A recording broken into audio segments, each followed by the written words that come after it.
Hello and welcome to Taking You to School with Dr. Tom Prichard. I am your host, John Poz from the two-man power trip of wrestling. And of course, joining me is the star of the show, the former WWE World Tag Team Champion, 8-time Smoky Mountain Wrestling Tag Team Champion, and one of the greatest trainers ever in the history of the business, the Doctor of Desire, Tom Prichard. Dr. Tom, how are you doing today, sir? John, I am doing great today as always. It's a beautiful night here in Knoxville, Tennessee, and I'm waiting for this week to get started because Halloween is one of my very favorite holidays. And I don't have very many favorite holidays, but Halloween's certainly one of them. Nice. And hopefully it's back to normal this year. Everybody trick-or-treating and all that good sense, all that good stuff. You know what, man? Yeah. I mean, what really is normal anymore? I'm pretty confused about that anyway. But yeah, hopefully something gets back to normal, and I can't wait for that too. But Halloween is that's the time I get to see Mil Máscaras, Dos Santos, El Santo, and all those guys, man. They all come out and have a good time. Nice. I like that. Yeah. Sure. Very cool. I got a ton of those masks too. Yeah, I got a couple. Yeah, I wore a couple. But anyway, it's I'm waiting for some kind of semblance of normalcy anywhere we can go. So would be nice. So what's going on with JPWA? Anything good? JPWA, man, we're about to start our 4th week of the last class in 2021, and got some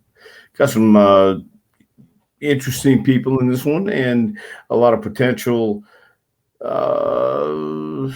people who are going to go out and enjoy professional wrestling, get in the ring, and see where it takes them, and see if they've learned anything, and if they learn anything along the journey. So, as I tell everybody when they start out, enjoy the journey, enjoy the luxury of experiencing and tasting the bits and pieces you want in life, and don't let anybody tell you can't do it. The sweetest revenge you have is to show somebody that you can do what you said you're going to do. So we're starting our 4th week, and they've already been through some of the basic stuff. Now we're about to get into some of the stuff where after 4 hours a night, we take breaks in between, no doubt, but after 4 hours a night, now I think some are going to feel it more than others, but hitting the ropes the first time and falling down for the first time can be an eye-opening experience for a lot of people. And I always tell them that the ropes aren't rubber bands, and the mat, the ring isn't made out of a trampoline. It's pretty much boards and a little thin layer of padding, and that's about it. And you have to learn how to fall properly. Yes, but even when you fall properly, you're still falling down. So we try to minimize all that, but as people are finding out, the only way to get through it is to keep doing it and just survive with the pain as it exists throughout. In this class, going to be 10 weeks. So we're about to really get started tomorrow. We've already got started, and tomorrow starts the 4th week, and that's when we start kicking things into gear. Many years ago, when I did some training, I was like surprised under the armpit was hurting.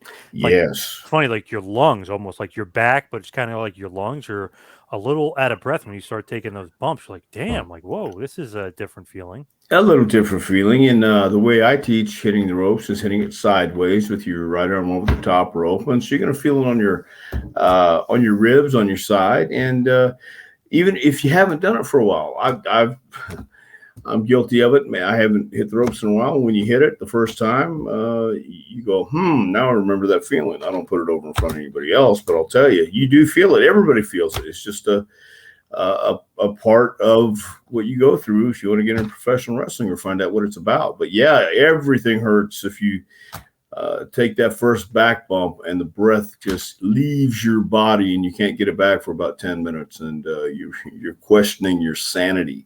I think anybody questions their sanity once they step through the door of a wrestling school and they take that first bump and then they say, wait a minute, I didn't think it was like this. I thought it was a trampoline. So yeah, definitely. And it's funny, like if you go to do the bump yourself, you're a little awkward. So what we were doing, we were training, he'd have somebody behind like your legs. Mm-hmm. He'd push you over. You had no choice but to take the bumps. It's like, oh, that's a nice way to kind of take that bump, because when you're doing it without somebody, you almost tense up a little bit as you're falling backwards. Well, that's true, but the way, again, my approach is this: if you're that tense, we'll put a crash pad there. We've done the old schoolboy where you push the guy and things like that. That works too. The other one where you have someone on all fours and you grab underneath and you do a handstand bump. That's one of the basic bumps too. When you take a headlock, go over and hip toss and snap mare or whatever it is. Those are just real simple bumps once you understand them and once you get it down. But it's not a natural deal to all of a sudden throw yourself down and attack the mat, and the harder you hit it, the better it's going to break your fall. Some people don't get that right away. They think they want to stop themselves and think it's going to hurt less, when in reality you're just killing yourself. So it really is an eye opener for most people that come in. I don't know, and this is something that kind of baffles me every time. I don't know what people expect when they walk through the door at JPWA. And I ask them sometimes about, I think it was last week, going in the middle of our third week, I asked people, what did you expect when you walked in? And the most common answer is I didn't know. I really wasn't sure. So now that they're hearing this, this deep into it, they usually just do what I ask them to do, and those that can go. And I've had guys tell me, "Hey man, my back is killing me tonight. Do you mind if I sit out?" No, not at all.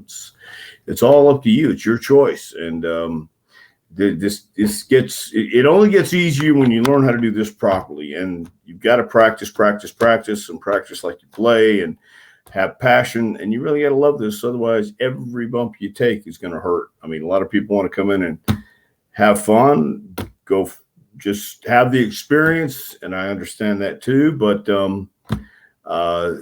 if you want the experience, you're going to get the full deal, because we don't hold back. So, have you heard the latest with WWE and AEW? And some people saying they're not competition, and some people saying they are competition. Where do you kind of settle on this? You would have to think that they're definitely competition, no? Yeah, I certainly do. Anybody who's got a TV show and wrestling and has guys that used to be with your company or any company, I guess, and they're in the same business. Yeah, I would certainly think they'd be considered competition, but I don't believe anybody should come right out and say, yeah, our competition, AEW. It's a different culture. It's a different time than it was with WCW. But at the same time, you still have people who are passionate on both sides of the fence. And for whatever reason, WWE takes their stance on whatever topic it may be in the press or even in private. But I would have to think, certainly AEW is some type of competition. They may not be the biggest competition. I mean, it may not be WCW and have all the hoopla and all the talk about them surrounding the business. They're not. It's certainly not as popular as it was during the Attitude Era or even before that. But once again, the world has changed. I think the pandemic certainly had an impact on everybody, not just wrestling, but everybody in any kind of business, any kind of walk of life. So I certainly do think they're competition. And look, I even watched a preview, and I'm hesitant to say this, but I've already opened my mouth. But I watched a preview. I went down a rabbit hole the other day, and I saw Rhodes to the Top. Oh, yeah. And have you seen it? Oh, yeah. Yep. It was just one of those things. The Hulu thing comes up and says you have a preview and you can continue on if you like to. Guess what I did? You continue. No, I did not. I did not continue. Oh. No, I did not. I got to the part where she was talking about she didn't want to accidentally piss herself in the ring. And I saw Cody go, oh, okay. She goes, yeah, I don't want to just have my blood exchange. He said, all right, we're good. And there we go. So, I thought, now I know it's a different group of people watching that altogether. It's a different fan base, I think. and it's a different attitude that they're taking with it. They're wanting to show everybody going over their matches, everybody training. They want to show, the girls getting along. Oh man, it just it's not even about exposing the business to me. It wasn't even that. It was a little cheesy. In fact, it was very cheesy. It was like Velveeta, the runny cheese, not even the powder cheese you get, or the solid cheese. It was. I understand. I know some of those people in there in doing it, and I know the motive behind it. I think, and that's great if you're getting name recognition out there. But oh my God, it was cringeworthy for me, and that's why I didn't go any further than just a preview. So It is kind of weird because I'm watching Dynamite and Cody Rhodes and Malachi Black are having this all-out war. They're going through tables, all this other stuff. Then they have Rhodes to the top right afterwards, right. and they have Cody Malachi Black talking. I guess this was taped from their second fight or first fight or whatever, but they were showing how they're going over the match and stuff. I was like, man, that's kind of weird. Right after the fact, I know we know it's a kayfabe and all this other stuff. It's been broken down by Vince and everyone else, but it was just weird. Like, wow, you want us to believe in that feud, but then 2 minutes later, I'm watching Rhodes to the top, and you guys are going over the match in the back. Well, I don't even know if they want anybody to believe in their feud or their angle or any of that. I don't even know if that's the case so much anymore. I think they're just happy that you're coming to see a live movie or a live sitcom, and I mean AEW. So I mean, it's good. Guys have a place to go. It's good. Guys can make a living these days somewhere else besides WWE. But at the same time, I think there's a reason why it's not as popular as it once was. It's because you have people who aren't as popular as they think they are. So could be a lot of reasons in there, but that's one of them. Certainly having a higher opinion of yourself than other people do, including the general public. And there's a lot of people who like various things, and that's cool. To each his own. But my goodness, I couldn't get through the previews. Once it was over, it was like, why did I just watch that? Well, curiosity, morbid curiosity. I mean, and I had heard some people talk about it, and I thought, could it be that bad? Yeah, it could. It's possible. Imagine Dusty if he was still alive being a talking head on that show. They're talking to Teal, they're talking to his mom. Like, imagine them talking to Dusty. Yeah, I can imagine Dream, and that's exactly, funny enough, what went through my head is I'm thinking what Dream would say, and how Dream would be produced in this scenario, or how he would produce himself, what he would think about it, and I think he would be all in because I know he's proud of Cody, he's proud of Dustin, he's proud of Teal and Michelle and everybody. But that's all I have to say about that. Yeah, I gotta say, Dustin turning back the clock the other night, him versus Bryan Danielson was awesome. I was like, damn. I was like, is he really 51? I was like, no way. He looked great.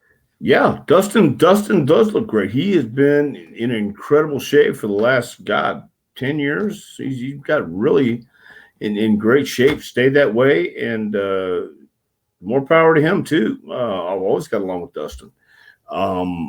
So yeah, that's an opportunity that wouldn't be anywhere else, and more power to them. More power to Cody, Brandy, and all those guys that they're getting stuff done. Just because somebody doesn't like it doesn't mean you shouldn't do it.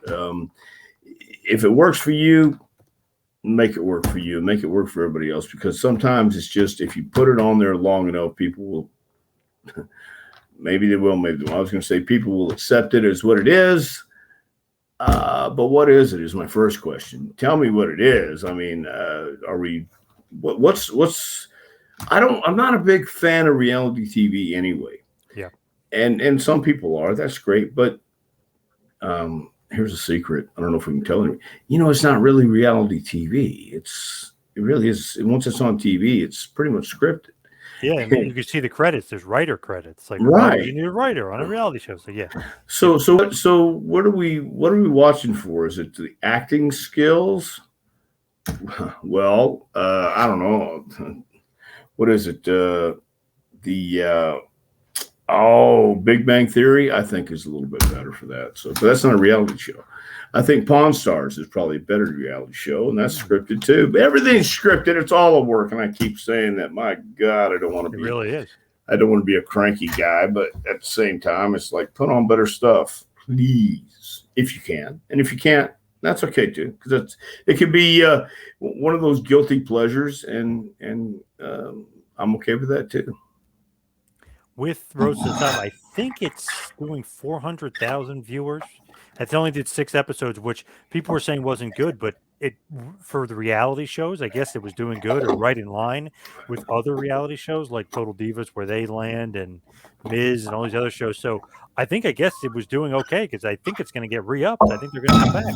Good for them. Is Miz doing?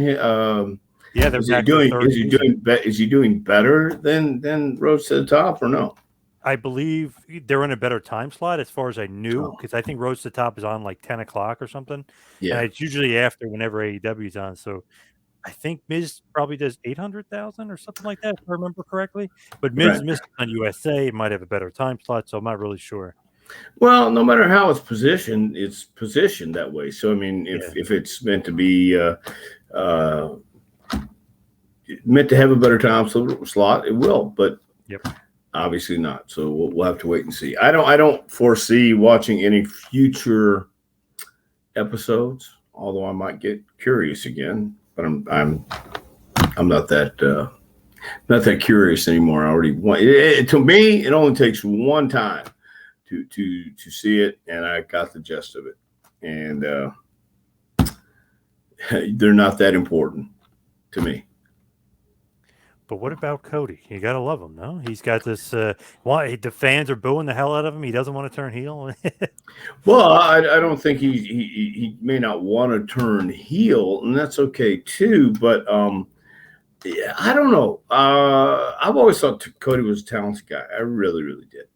And you have to have an ego. And Dusty Rhodes said it before. You have to have a performer's ego. You got to believe in yourself, and that's certainly one thing Cody has. He took it away from the Dream. He's a chip off the old block. So we'll see how much of an influence he is, and more power to him. I didn't give a lot of people a chance in hell to be around this long, but they have been, and I'm interested to see what happens. You know, is it really something that everybody wants to clamor to and see and talk about? Well, I don't know. I mean, their competition, yes, but one thing I do know or have learned and seen through the years of WWE is they do really look at it. And Vince and whoever he's got around him do look at it as a marathon. It's not a sprint, and they don't care. They'll take the loss for 83 weeks sometimes. Oh, You know, yeah. and Well said, yeah, yeah. so they'll take it, but in the meantime, they understand. You know, you keep running at 100 miles an hour, eventually you're going to lose some gas. You know, eventually you're going to have to slow down. You're going to have to pull off the exit and get a drink or put some gas in the tank. You know, you can't run 100 miles an hour for the full race. You can't go full speed. I mean, it's nice to believe you can. It's nice to believe you're putting your best foot forward. But there's gonna, I believe there's gonna come that breaking point where you're gonna have the ratings, and eventually it's gonna pull out in front, or you're gonna stay this way for a while where you have however many people are watching weekly. Is it less than 1 million or about 1 million for About 1 each? million. Okay. And not that, SmackDown, if like for SmackDown, it's about 2 million, 2.2 million, but AEW is about 1 million. yeah. So I mean, and it's still that's 1 million people, or 1 million TV sets, I guess. Whatever's watching. But how long can they watch before they give up? How long do you watch something before you go, eh? You know, again, what I'm not a big sitcom guy, not a big TV guy or the reality TV show. But when I first discovered Pawn Stars, for example, I watched it, and it's interesting because they have some interesting stuff in there, and I get it when they start giving you the historical facts. I'm saying, wait a minute, you did not know about this cannonball and all the no. But I understood that, and then they did little bits in between, and I thought, okay, I get that. And then I watched it for a good 6 months before I finally didn't care if I saw it or not. It's kind of like if you eat lobster every night, it's really good for a while, but then you get sick of the taste. So both companies have to change something, and I don't know what that is. And I'm sure, again, the state of life today, just the state of everything today, there's no reason to just blow your wad when people are kind of in a flux, pretty much in a flux themselves. They're not sure what's going on. So while it's good to have competition, it's good to have people go out and create new content like the reality TVs. How compelling can it be, and how sustainable is it? We'll have to wait and see. So as far as this week and the topic at hand that I want to discuss was basically a day in the life of a wrestler, kind of really breaking it down. And we always talk about the guys who train, and we're always talking about wrestling, but what really happens when the fans aren't there? Like, what really goes down? And I'm always curious about travel. So just kind of, well, I guess we could just start like your era, let's say. It could be Smoky Mountain when you're working for WWF and Smoky Mountain, because we'll give you a crazy travel schedule. But what does the week kind of look like? Again, when I started, it was the territory days, and it wasn't where you flew everywhere and you made a hub of it. You would usually stay in the place where the booking office was or the main towns were, and you would travel in and out every day. And in Louisiana, it was. You hear about these 3,000 mile a week trips, and that's the truth. You had to find a gym, you had to get to the town on time, or you were fined. Do your match. Sometimes you'd have to stay until the end. Sometimes you wouldn't, and get to the next town safely. And back in the 80s, Louisiana had a lot of 2-lane roads. I'm sure they still do, but some of them probably have been widened. And there was a lot of accidents. There was a lot of things that happened people didn't hear about. I remember Duggan and Terry Gordy got in an accident one time, flipped the cars, I think it was Terry's car.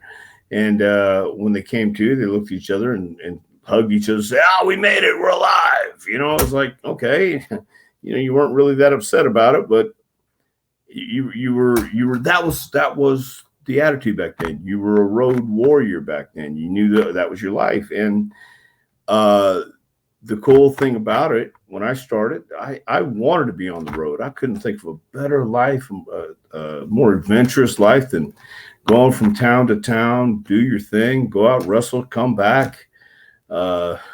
Whatever was going on that night, you found it. If you go home, you go home. You still found something to do in the car. You found something to do, something to talk about. We didn't have cell phones back then. Some guys had CB radios, but we didn't have cell phones, so couldn't talk to each other by the phone. We had to either say, "Hey, I'll meet you here when we get back," or "We'll meet you down the road at the store," or whatever it may be. And that was our day. And you really didn't have to be back, or didn't have to be in the arena or in the building until an hour before showtime. That was the only requirement. Now, in the major companies, I believe, especially when you're doing TV, you got to show up at 1 o'clock, and you're there sometimes till 11 or midnight.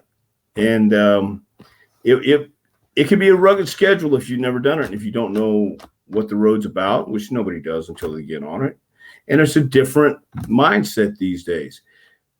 Let me just start where I broke in. I started in 1979 wrestling, but I really started taking pictures when I was 12. And I would see these guys come in Friday nights, and I wouldn't realize that they were in Dallas, Fort Worth, San Antonio, Corpus Christi, all these other places until later on. And I would watch these guys come in, then realize they have to drive back to Dallas because that's where they lived. I was thinking, no, they're going to stay in Houston, party, do whatever. But no, it's driving 250 miles, I think it is, Dallas to Houston. Get there, wrestle, drive back. You had a spot show on Saturday, and maybe you were off Sunday, but back then when the Von Erichs were really hot, they would have a show on Sunday, Monday, Tuesday, Thursday, Friday, Saturday, Sunday. I mean, 7 nights a week. And sometimes twice on Saturday, twice on Sunday. Those are true stories too, man, because you did double shots on the weekends.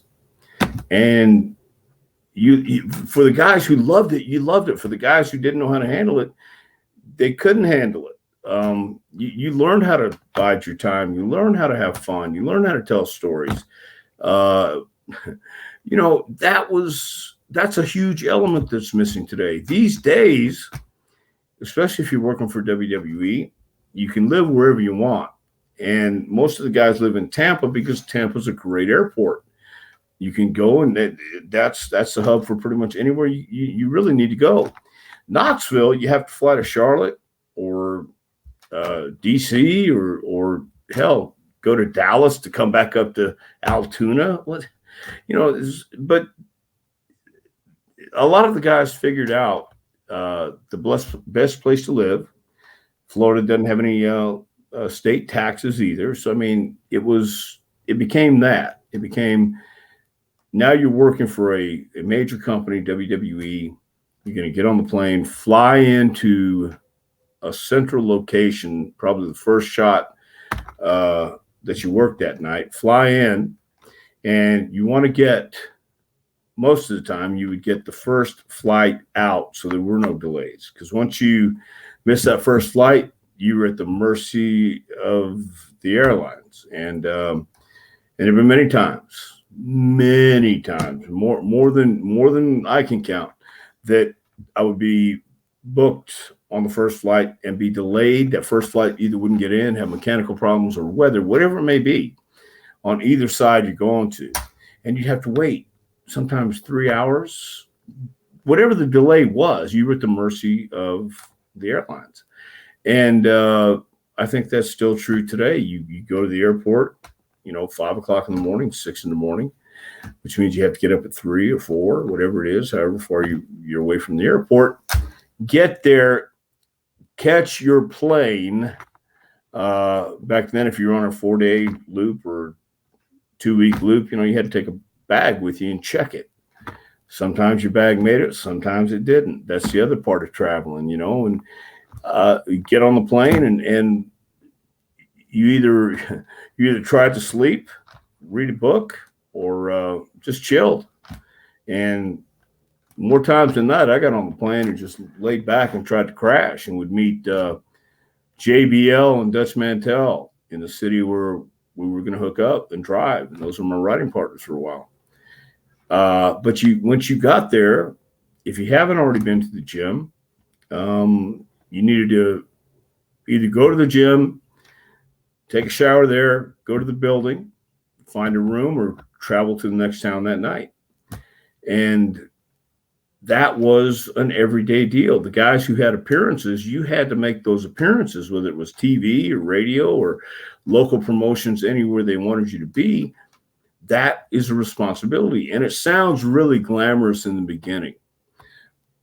But then you can find yourself, 300 days a year and more doing the same radio interview, the same promo, the same thing over and over. Now, some guys never got sick of it. Some guys enjoyed every bit of it, and some guys didn't. And that's why I think this really isn't for everybody, because it's not just the wrestling part. It is the road. You're on the road more than you're really in the ring. So you have to learn how to talk. You have to learn how to communicate. And you have to get along with the people you're riding with. Jimmy Del Rey and I were partners, and we were friends, but he was a different guy. He didn't like the same things I liked, and I vice versa. And we found that it was better, so we didn't get on each other's nerves. And not that we ever really did. It was just, we had different attitudes about about life. We had different attitudes about a lot of things. And so he would do his thing, I would do mine. And his traveling partner was Tatanka a lot of times. And they had a great time together. And Dutch and Bradshaw and I had a great time together. It was, I knew that attitude better than I knew the other guy's attitude. And or I could be around that attitude better. It was a lot of laughing, a lot of fun. And if you're not having fun on the road, oh my God, it could be horrendous. And even when I wasn't having fun, though, I got to tell you, I had fun. I found a way to enjoy it. I found a way to look at something new every single time I went somewhere. And Michael Hayes told me this a long time ago. You remember him, right? Oh yeah. Fabulous Firebirds, him and Jerry Gordon, Buddy Rogers, and Michael B.S. Hayes. Yeah, Fabulous Firebirds. Oh, yeah. Anyway, yeah, you remember those guys. Michael would get to a town, and he's still a very creative guy, but he would get to a town, get up early, sometimes even before the pre-production meeting, Vince's room, and go look at the sites and just see what was out there. Just see these historical buildings, see these historical places. And some guys did it, some guys didn't, but a lot of times you go to a town, wouldn't see anything but the building, back to hotel or back to the next town. And these days, I don't know that the schedule is as tedious or demanding as it once was, but it's still on the road. You're still on the road. And the airports certainly aren't like they used to be pre 9/11. And a lot of times, going to the airport, you may go straight from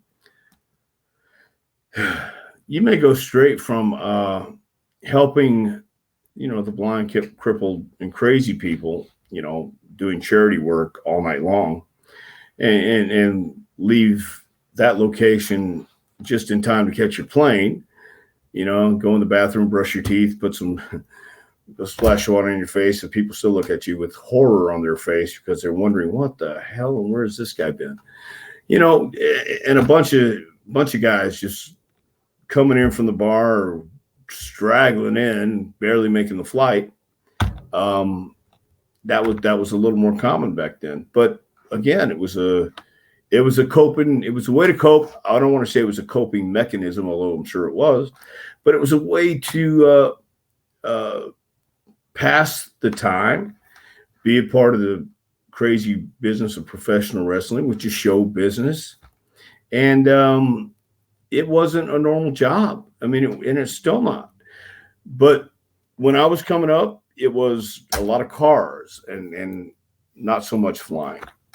These days, it's flying, the cars, it's getting rental cars, making arrangements for the hotel, making arrangements for who you're going to ride with, if anybody, how you're going to make it, what gyms. A lot of guys, when everybody started getting the laptops and the internet was really becoming popular, would book their hotels in advance and figure out the route they're going to take, find out what gyms are around.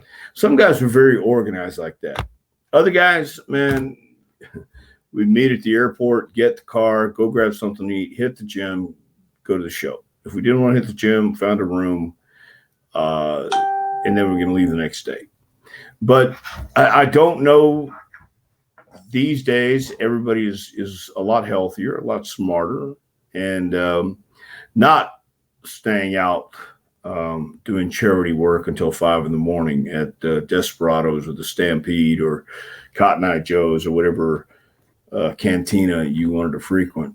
So it's good in that sense that the guys are taking a more mature approach to the business and mature approach to traveling. But I dare say, I love the T-shirt that says, I may be old, but I got to see all the cool bands. I may be old, but dude, I had a great time and I lived through it. I mean, it really was. I compared the road to being at sea for 40 years, and all of a sudden you stop and you're stepping on dry land. Well, not everything is okay. You got to get your feet under you first, and you got to learn how to stop doing what you were doing. I mean, that's why when Flair went through all his trials and tribulations and all of a sudden took him off the road, I can imagine what he would be like. I can imagine what he's like today, because he has to be doing something, or he had to be doing something. He had to be going all the time. And all of a sudden to tell him, Rick, you got to stop. You have some heart issues and you have some things that might need to be taken care of. You know, I can only imagine, because when I see him, he's still Ric Flair. And I saw him about a year ago, and he's still that guy. He still wants to go somewhere. He still wants to have a good time. And whenever guys like that came into the place, guys like Ric Flair and guys like Piper and guys who just had this magnetism, had this aura about them, that when you were in a room with them, no matter what was going on, there was always conversation, or there was always something about to happen. Not necessarily horrible things, but I mean, just some good. It was a good vibe. It was a good place to be, and you didn't want to not be a part of it. So I don't know how it is now, man, but. With, like you were saying, like hitting the gym and stuff, how do you like find the gyms? How do you have time to work out? It seems like that could be a bit of a snafu, or a little bit of an issue, depending on if you even know the town, or I mean, that could be an issue too. Sure. Most of the time you could go in, and as I said, some guys had been to the town before, so they knew gyms, they knew people. And if you had time, you went. If you didn't, sometimes you had to go right to the building. The Ultimate Warrior and guys like that, Luger, they would work out at 1, 2 in the morning. And then I thought, how can you do that? Well, there's 24 hours in a day. And this is the truth. It's just, you've got to allocate your time. I've done it where I've got up at 3 in the morning, and because I had to be at work at 6, I had things to do. I had to. But if I didn't do it first thing, by the time I was done, my day was done. I didn't want to go to the gym. Didn't want to. But I played these games with myself, and I still do it to this day. If I need to do something, I figure out my schedule. What am I doing in the morning? When do I need to be let's say, JPWA? Because JPWA is full time. And I do everything before 2 o'clock that I need to get done, like the gym, or run my errands, or pick up what I need to pick up and do what I need to do. But I try to be at JPWA by 2 o'clock, 2:30. Our advanced class starts at 3, and I'm there until 10, 11, sometimes midnight. And I learned that on the road. With 24-hour gyms, there's no excuse. There is no excuse. Yeah, but I got to get 6 hours of sleep. No, you really don't. Maybe for a healthy lifestyle you do, but at the same time, when we say whatever it takes, if you didn't get to the gym and you have a 24-hour gym, wherever we go, there's workout 24/7, and talk about getting back to normal. I don't know if they're all getting back to normal, but you can find a place. If you want it that bad, you can ask people. You can find somewhere. Somebody in professional wrestling, somebody's going to know where to go. And that was the case back then when we were traveling. Somebody knew somebody who knew. I can remember a couple times when I was traveling with Tatanka and Jimmy, and we were still there together. We would go to a gym right before the show, and Brett would be in there, Luger would be in there, a couple of guys would be in there, and then we'd all arrive at the building at the same time. So you can find it if you really want to find it. If your plane's delayed, okay, you can't work out before the show. Are you going to work out tomorrow morning before you leave town? Are you going to work out in the next town? What do you got to do? Do you have to travel that night and get a room, and then you get in at 4:30 in the morning? Hell, you get up at 6 to go to the gym. Get it done. There's things that you have to do, and they have to be your priority. So it's all up to you. And I asked somebody the other day, actually last week, are you going to the gym? I went a couple weeks ago. Wait a minute. So what are you doing during the day? Watching TV. Okay, so why aren't you going to the gym? This was exactly what they said. They said, I think it's because I'm lazy. I said, no, I'm pretty sure it's because you're lazy. If you really want to do this, you really have to do this. You can't just wish it. If you want to do this, but some people don't. Again, they don't want to go to a major company. They just want to wrestle and they want to do their thing, which is fine. But even when you're doing your thing, at least take pride in how you look. I'm just as guilty. I wasn't working out my whole career. There were times I went and I thought, boy, I just need to be 225 pounds and just eat and not do anything because wrestling was enough. But it's really not. It's not how much you weigh. It's how you look. You got to look athletic. And Tully Blanchard told me this too. Tully was not a big muscle guy, but he looked like an athlete. He was. He played football. He had that going for him. Some guys are just big and out of shape. And I thought, man, as long as I just got the weight on, I'll be okay. But that's not what it was. So I wasn't working out in periods and spurts in my career. But then I would go with people and find people who wanted to work out. Because I'm one of those guys, if I've got a partner working with me, I know he's counting my reps. I know he can spot me if I need him. And we're going to work out. I keep a pace. I don't take 2 minutes in between sets. And the people that work out with don't take 2 minutes in between sets. We're there for an hour and we're gone, an hour and a half most. We do what we need to do and we get the intensity in. That's what people don't get. Well, I can't spend all day in the gym. Yeah, you can. You're not doing anything but watching TV. So you really don't want this that bad. You tell me how bad you do and you're not doing it. I know, I can see it. The proof is in the pudding. People try to tell me how hard they're working. And they forget that I'm not blind or they don't care. So that's what the major concern is these days. Traveling is getting everything done that you need to get done and then going to the show and performing. So it ain't for everybody, man. It's a tough gig. It's a tough life. And if you never traveled, trying to get used to the airports, trying to get used to the rental cars, trying to get used to doing all these things you have to do. Before you could actually go through customs or go through security, sit at the gate with your wife or your brother or who's ever taking you to the airport. You sit there for a while and watch you get on the plane and go. Now you totally understandable, but now you can't. The world's changed. It's been this way for over 20 years now. So people new to the airport who don't know how to navigate it, don't know what to bring on, don't know how to pack, simple thing like that, don't know what you can pack, what you can't pack. It can cause a problem. It can, if you're not used to it, and it takes a while to get used to, I think. But I was looking forward to it from day one. I always thought traveling to Japan or Germany or some of these exotic places like Australia, New Zealand would be the coolest thing in the world.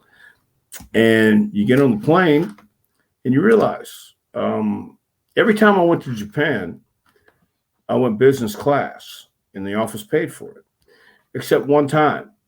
And I won't mention the company, but we went coach. And that's a long flight to go coach. That's a long flight for business, first class. But my God. And I thought, never again. I won't, because I was older. My body felt it. And it wasn't as fun, but I found a way to make it fun, and I found a way to get through it. So, and I think that's what everybody's got to do today is find a way to get through the travel, have some road trips. That's another reason I think it's imperative and very important that the guys at least take a road trip that takes 2 hours, 3 hours, 4 hours, hell, sometimes even 5 hours. It won't kill you. It'll teach you how to get along. It'll teach you how to have fun on the road. It'll teach you some new games. You ever heard of the wrestler's name game? Yes, whatever it ends in, and you got to find a wrestler's name that it begins with that letter or whatever. Right. So I mean, the license plate game, whatever it is. And if you don't want to do that, hell, you can find something on the radio, on music, whatever it is. And you might hear something once again in a conversation. And I go back to an example of Ox Baker talking to Lynn Denton. Lynn wrestled as a grappler, and Ox just came out with, what you should say on your promo is when you're the greatest wrestler in the world, they don't call you the greatest wrestler in the world. They call you the grappler. Beat me if you can. And Lynn used it. That was a car trip. That was a road trip. And sometimes the creativity just gets flowing. And sometimes you guys talking about a movie, or you're talking about a song, or you're talking about the girl you met last night, whatever it is. And you can always implement it and use it in a promo, talk about it, think about it, and come up with some ideas. So the road is a lot different place than it was back then. The world's a whole lot different. I keep saying that, but I got to reiterate that, man. I'm not saying I wish it was like it was, but damn, it wasn't so bad a lot of times. It really wasn't. I think that is a great stopping point for this week, but maybe in a week or so, maybe next week or whenever we get around to it, maybe even break it down further with like independent contractor status, taxes, eating, drinking, all that other fun stuff that goes on the road for sure. Yeah, definitely. You can remind me about that, and I have some things to say about that too. Because taxes, that's another thing, real quick, and I know we'll wrap it up. Taxes were something that a lot of guys in my era and even prior to weren't paying attention, weren't really taking care of a lot of that stuff, and people got in trouble. These days, thank goodness for a company like WWE who does educate younger guys coming in, younger guys and gals coming in about money issues and taxes and paying things that need to get paid so you don't get way behind and caught up and you're living life in debt. So yeah, definitely let's talk about that. It'd be great. Yes, for sure. But let's also talk about your book, A Pro Wrestling Curriculum, Advice, Suggestions, and Stories to Help the Aspiring Pro Get to the Next Level. Dr. Tom, where can they get this awesome book? Well, I was going to say you read it right off the cover, man. I was going to say you have a memory like a daggone steel trap. You could go to jpwrestlingacademy.com. On the front page, there is a spot you can click on and order that awesome book. jpwrestlingacademy.com also has our next scheduled classes for 2022, which begins January 3rd. And some other cool information on there as well, with some pictures of students. And on our Facebook, actually, Jacob's Prichard Wrestling Academy on Facebook has pictures and news about our students. And we've been getting some, have some people going to OVW, to SOM, my gosh, down to Memphis. So I'm really proud of everybody who's come through JPWA. Jake Tucker is one of the guys down in Orlando right now. He's making a name for himself in that area. Just recently came back to Nashville with CCW and wrestled another JPW alumni, Justin Savage, and they had a great match. So I'm happy and proud, and looking forward to everybody else's success too who comes through our doors. Nice, good stuff. And of course, go to Pro Wrestling Tees, ProWrestlingTees.com. Go to the JPWA store or go to the Dr. Tom Prichard store.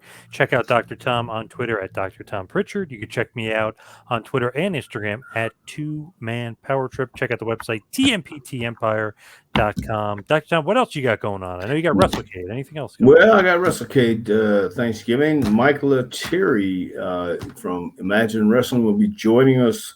I believe it's going to be tomorrow at JPWA. Just hang out and scout some of the talent, see if anybody wants to come up around Altoona way. So, and we're looking forward to a few more guests. I don't want to give anything away, but a couple more people have mentioned they may or may not be in the area in November, and coming back from Winston-Salem or on the way, and might want to stop by and see us. So you never know who's going to walk in. You never know who's going to come by and just say hello. Nice. Great stuff as always, Dr. Tom. Thank you, everybody, for tuning in. We'll see you right back here next week for a little Taking to School with Dr. Tom Prichard.